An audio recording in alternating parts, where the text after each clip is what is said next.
Dying for Attention, a graphic memoir of nursing home care, is a book that has been a lifelong project for me, though in some ways its story begins before I was even born. My family, like many people's families, didn't always have a smooth ride.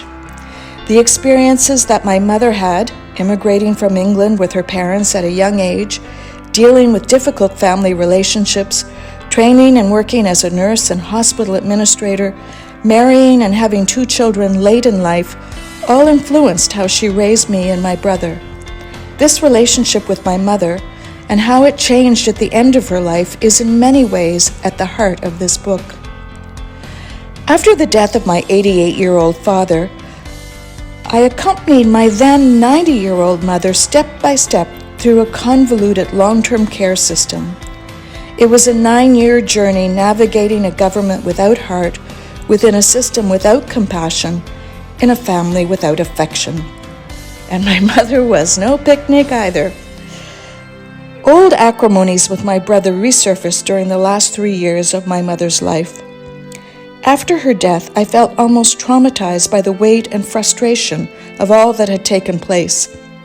With my professional background in writing and my Bachelor of Fine Arts degree, I enrolled in the University of King's College Master of Fine Arts program in creative nonfiction with the goal of creating the program's first graphic memoir. The program gave me the research and literary skills to create an informed narrative arc for my lived experience of supporting someone in nursing home care throughout family conflict. I had also spent 2 to 3 years during my career as the provincial government spokesperson for continuing care. These 3 became the interlocking threads of my memoir: nursing home care, family conflict as parents decline, and governmental perspectives. During my 2-year MFA program in creative nonfiction at King's, I researched storytelling, nursing home care, family dynamics when a parent declines, as well as government and economic systems as they relate to elder care. I interviewed experts in each of these areas, as well as read numerous books and articles on these topics. After graduating, I focused on cartooning at the Center for Cartoon Studies in Vermont. Until COVID struck, I volunteered at a local Halifax nursing home, St. Vincent's, where I sat on their board as well as creative drawings of the residents, showing them in their fullness as human beings beyond the filter of ageism. This series, Humans of St. Vincent's, has started to pick up again as COVID restrictions ease. My experience with my mother knocked me on my heels. I saw other families go through similar experiences.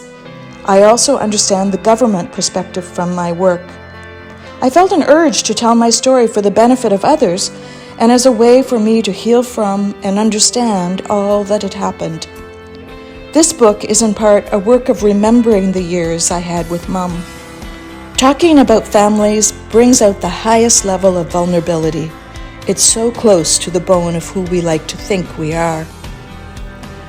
Over the past 3 years, I have gone from script to thumbnails to rough pages, edits, and finished artwork. It's been quite a journey. I've used the medium of comics or graphic memoir to tell this story because I feel that comics have a knack for communicating what words alone sometimes cannot. The humor and joy that we experience in life is so often paired with trauma and pain. We all have our difficult moments, and the medium of comics has allowed me to process mine, to tell my story in a way that I hope can be useful to others.